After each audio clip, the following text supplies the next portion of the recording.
Welcome to the debate. Today, we're diving into a really compelling question, one raised by some recent material from Devin McClarty titled Turning Point USA, Campus Activism or Covert Operation. We'll be dissecting the rapid rise of Charlie Kirk and Turning Point USA, often called TPUSA, and we're going to critically examine whether its expansion represents, genuine grassroots activism, or, as the author provocatively suggests, something more like a designed surveillance and influence project, drawing these frankly stark parallels to the historical COINTELPRO operation. My position today is that TPUSA's growth signifies legitimate, strategically well-funded, but legitimate conservative activism, a prime example of what the material calls capitalism in politics. And I, for my part, will be presenting the view that TPUSA's methods, and especially its distinctive funding model, actually bears striking resemblances to what the author terms a modern echo of COINTELPRO. This suggests perhaps a calculated pipeline experiment, something more akin perhaps to counterintelligence than, organic youth engagement. What truly stands out to me looking at the material is how Charlie Kirk, starting TPUSA at just 18, really channeled a genuine kind of hustle. You have to give him that. He was a young conservative activist, and his early efforts were genuinely entrepreneurial. They caught the eye of influential figures, and this led to people like Bill Montgomery helping him formalize the organization, which then secured the first real money from Foster Fries. Now, this initial support, it didn't just stop there. It quickly ballooned into significant contributions from major family foundations and well-known conservative donors like Hugh Lane and Marcus, alongside these Koch-aligned donor-advised funds, or DAFs. Now, for our listeners who might not be intimately familiar, donor-advised funds are essentially charitable giving vehicles, right? They're managed by public charities. They let donors make contributions and then recommend grants to specific nonprofits over time. This approach, as the material outlines it, it isn't some shadowy, hidden thing. It's classic large-scale philanthropy supporting a movement that, and this is critical, tapped into what the author identifies as real cultural energy among young conservatives. TPUSA's revenue growing to over $85 million, that isn't just a testament to a few wealthy donors. It's pretty clear evidence of broad resonance. To me, this isn't covert infiltration. It's a clear, effective example of capitalism in politics, a movement leveraging established legal funding mechanisms to achieve rapid scale and, frankly, sustained influence in the political landscape. Advocate, I understand your framing of this as classic philanthropy and this capitalism in politics, but I really do come at it from a very different perspective, one that sees, a much more concerning blueprint, frankly. The rapid ascent of TPUSA, and especially the nature of its funding and its operations as described. It bears striking resemblances to what the author provocatively labels COINTELPRO 2.0. Now, for those unfamiliar, the historical COINTELPRO, that was an FBI counterintelligence program, right? Explicitly designed to surveil, infiltrate, discredit, and disrupt domestic political organizations. And it often targeted youth movements. So here, the material describes Kirk's activities, his extensive touring of colleges, his deliberate provoking of students, testing their reactions, and then actively recruiting them into these TPUSA structures. These actions, when you view them through the lens of counterintelligence, they are frankly textbook counterintelligence strategy. It's about identifying potential activists, potential radicals perhaps in their view, and then shaping their political trajectory. Crucially, as the material points out, the funding didn't originate from, student bake sales, as you might expect, from a truly grassroots movement starting out. Instead, it came almost immediately from mega donors tied into Koch networks and these billionaire foundations and donor-advised funds that prefer anonymity. This isn't just large-scale funding. It's strategically deployed capital. This points to something far from genuinely organic grassroots growth. TPUSA, in my view, wasn't really allowed to grow organically. It feels more like a pipeline experiment, with Kirk acting, as the author puts it, perhaps like a kernel running point, functioning essentially as private sector COINTELPRO. The speed and scale of this backing really do suggest a top-down designed approach rather than a bottoms-up spontaneous one. Advocate, you highlight Charlie Kirk's hustle. as this young entrepreneurial activist, and that certainly paints a picture of initiative. But isn't there a fundamental tension there between that image and the immediate massive financial backing from these mega donors, and as you mentioned, these strategically managed donor-advised funds that the source material really emphasizes? You frame this as classic philanthropy and capitalism and politics. But my concern isn't just that the funding is large, it's the origin and the speed. If TPUSA was genuinely grassroots in the, let's say, traditional sense, why such immediate large-scale funding? And often obscured funding through DAFs, sort of bypassing the organic, smaller-scale donations typical of truly nascent movements. Traditional grassroots efforts, they build momentum through broad, dispersed support, whereas the material emphasizes TPUSA's reliance on this very concentrated pool of wealth almost from day one. Doesn't that, by its very nature, reshape what activism truly means in this context? Doesn't it move it away from perhaps a spontaneous uprising of ideas towards something more manufactured? Dissenter, I understand your skepticism. I really do, about the velocity and scale of funding from these larger, sometimes less transparent entities.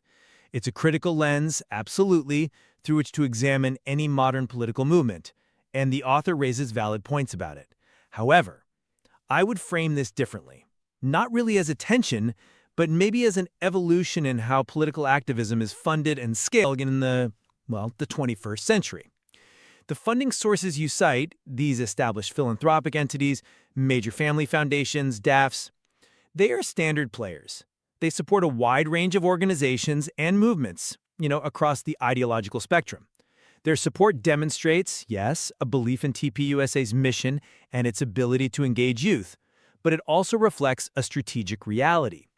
In today's political environment, achieving significant reach and impact, it requires substantial resources. Resources which, let's be honest, traditional student bake sales simply cannot provide. The capitalism and politics model allows for that significant investment to amplify a message, and the substantial revenue figure, over $85 million, it doesn't just come from a handful of donors. It proves the message resonated with that real cultural energy among a broader base. Now, while DAFs do offer donors a degree of privacy, sure, it's within established legal frameworks for charitable giving. Many major charitable initiatives rely on them. So, to suggest this immediately negates any grassroots appeal simply because the funding isn't from small individual donations, well, that overlooks the practicalities of modern organizing and the power of strategic investment to give voice to an otherwise perhaps underserved demographic. And beyond the financial mechanisms we've just discussed, Dissenter, this strategic investment leads us directly to the organization's aggressive presence on college campuses. From my perspective, this isn't merely about the funding model, but about the purpose to which that capital is put. Targeting what, as you said, both sides acknowledge is the most valuable battlefield for shaping future power. The material itself highlights that this is precisely where tomorrow's power gets recruited, shaped, or neutralized. Now, TPUSA aggressively targets colleges because, frankly, for too long, conservative voices have felt marginalized in these environments. Our goal, or rather their goal, as illuminated by Kirk's early vision, is to engage, inform, and mobilize conservative youth, to give them a voice and organizational structure that they often feel is lacking in, let's face it, increasingly progressive academic settings. This isn't about covert control or manipulation, I don't think. It's about competitive engagement in a crucial ideological space. It's about ensuring a diversity of thought and providing a platform for students who align with conservative principles to find community and, express themselves. Advocate, I absolutely agree with you on the significance of college campuses as a battleground for ideas. The material is quite clear on that point. However, I really have to challenge your interpretation of TPUSA's strategic intent as purely about engaging and mobilizing. While I acknowledge the stated aims, the methods described in the source material, they push us towards a different conclusion, I think. Why target colleges so aggressively and with such provocative tactics, if not, as the material suggests, to control the next generation's political lane? The language used, recruit, shape, or neutralize, as described by the author, it implies an objective far beyond simple engagement or just giving someone a voice. It suggests a very deliberate strategy of influence and a specific desired outcome for the ideological direction of those students. When you couple this with the descriptions of actively provoking students, testing their reactions, and then recruiting from that engagement, well, it doesn't sound like organic intellectual discourse, does it? This feels much more like a calculated counterintelligence strategy, designed to identify, understand, and then either convert or perhaps suppress dissenting voices. It feels akin to how historical COINTELPRO sought to manage and disrupt movements it deemed problematic. The strategy appears to be less about a fair marketplace of ideas and more about engineering a particular future for that space, which is precisely the kind of outcome-shaping activity COINTELPRO aimed for, albeit, yes, within a different operational framework. Dissenter, I appreciate your emphasis on the language and tactics. And yes, phrases like recruit, shape, or neutralize can certainly sound stark. I'll grant you that. However, I believe we must interpret them within the context of a robust, competitive political environment, particularly one where ideological clashes are increasingly sharp on college campuses. Every political movement, whether progressive or conservative, aims to recruit new members, shape their perspectives, and yes, in a competitive sense, neutralize opposing arguments through persuasion and superior organization. TPUSA is open about its conservative agenda. It doesn't hide its intentions to foster conservative thought among young people. The idea of provoking students, well, that can also be seen as stimulating debate, forcing individuals to articulate and defend their viewpoints. This isn't necessarily covert manipulation. It can be a highly effective, if sometimes confrontational way to generate dialogue and identify those who are genuinely open to conservative ideas. To suggest that such actions, when undertaken by an open political organization with a clear platform, are inherently nefarious or somehow equivalent to a government's clandestine operations, that, I think, stretches the comparison to its breaking point. It's about competing for hearts and minds in a public forum, not undermining a movement through secrecy or illegal means. Advocate. That's a compelling argument regarding the open nature of TPUSA and the idea of vigorous debate, and I certainly see the distinction between a political organization and a government agency's coercive power. However, that brings us directly to what the author calls the effect versus label dilemma. And this is where it gets interesting. If the observable outcome of TPUSA's operations, the systematic surveillance, the recruitment, and the attempt at control of young minds for a specific political lane, if that produces results that are, in practical terms, identical to what historical COINTELPRO aimed for in shaping and directing youth movements, does the distinction between an FBI-run program and one funded by billionaires in these often opaque DAFs truly matter? Does it matter to the individual being influenced or perhaps to the broader political landscape? The impact on the individual student, the shaping of their political identity, and the overall ideological direction of campus culture, well, it could be remarkably similar, couldn't it? Regardless of who is pulling the strings or how openly they claim to operate. The blueprint for influence, for this pipeline experiment, it remains strikingly similar in its objectives and, I would argue, its strategic impact. I'm still not convinced by that line of reasoning, Dissenter, because the label, I believe, fundamentally and ethically changes the context. While I acknowledge the author's provocative effect versus label framing as maybe a useful thought experiment, it risks conflating two fundamentally different entities and operational realities. TPUSA operates openly. It promotes conservative values and ideas. It seeks to persuade through rallies, speakers, campus chapters. This all exists within the public discourse and the bounds of legal political activity. To equate that with covert, often illegal, government surveillance and disruption activities that explicitly sought to undermine, infiltrate, and dismantle movements through clandestine means, that's a significant overstatement. Historical COINTELPRO involved actions like planting disinformation, encouraging infighting, even inciting illegal acts. TPUSA is a political organization trying to win an argument and recruit supporters. So, while we agree on the importance of campuses as a battleground for ideas, suggesting that TPUSA's transparent activism, however well-funded it is morally or operationally equivalent to COINTELPRO, well, it stretches the comparison beyond credibility, in my view. One seeks to persuade and organize within a democratic system. The other sought to infiltrate and destroy perceived threats to the state. That difference is profoundly meaningful, I think, in how we understand their legitimacy and impact, even if the general goal of influencing youth might be shared. Advocate. I understand your emphasis on the legal and ethical distinctions, and I absolutely agree that the state's power to infiltrate and disrupt differs fundamentally from that of a private organization. However, the core of this effect versus label dilemma, as raised by the material, isn't really about legal equivalence. It's about the functional parallels in strategy and outcome. While TPUSA may operate within legal boundaries, the deliberate nature of its surveillance, observing, provoking, and then recruiting, and the significant strategically deployed funding for this pipeline experiment, it still raises questions about the authenticity of the grassroots label and the genuine freedom of choice for students caught within that system.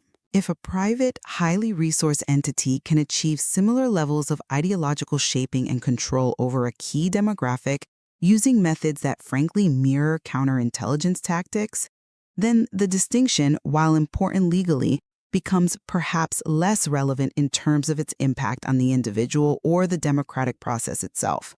The intent to shape outcomes among youth, whether by a government agency or a network of billionaires, remains a powerful and, in my view, concerning parallel that the material compellingly draws our attention to. And I would maintain that while the source material brilliantly illuminates these strategic parallels, we must be very careful not to create a false equivalence where none truly exists. The capacity for a government agency with actual legal and coercive power to surveil and disrupt is fundamentally different from a private organization, however well-funded, which must ultimately rely on persuasion and voluntary participation. TPUSA's growth, to me, remains evidence of a response to a perceived demand for conservative voices on campus, amplified, yes, by the efficiencies of capitalism in politics. It's an open effort to engage within the marketplace of ideas, even if aggressively. And that stands in stark contrast to the clandestine operations of a state intelligence apparatus. So, in light of our discussion, my position remains fairly firm. Turning Point USA represents a powerful and highly effective example of capitalism in politics. It has skillfully harnessed significant philanthropic support and Charlie Kirk's undeniable entrepreneurial drive to tap into what seems to be a genuine conservative cultural energy among young people. The organization's exponential growth and influence are, I think, a testament to its ability to mobilize and organize within the political arena, effectively giving a voice to a segment of the youth population. This, to me, is fundamentally about legitimate activism, not some covert operation akin to government surveillance. And my perspective remains that while TPUSA operates without direct government agency involvement, the blueprint of its operations, its strategic campus targeting, its provocative style of engagement, and its reliance on often anonymous mega-donor funding, it mirrors the objectives and in many ways the methods of historical counterintelligence, designed to shape outcomes among youth. The pipeline experiment parallel remains potent, highlighting how a managed environment can be cultivated to cultivate specific political leanings at scale. And this raises profound questions about the nature of grassroots movements in an era of concentrated wealth and, pervasive influence. But I think both sides of this debate acknowledge a shared truth, one vividly articulated in the material. The college campus remains the most valuable battlefield. It's precisely, as the author says, where tomorrow's power gets recruited, shaped, or neutralized. Indeed. And ultimately, the question perhaps for our listeners to ponder is whether the authenticity of a movement's origins, or even the individual motivations of its founder, truly matter if the overarching strategy reveals itself. Control the youth, and you control the future. There is certainly much more to explore in the material regarding the very nuanced interplay of influence, funding, and genuine activism in modern politics today.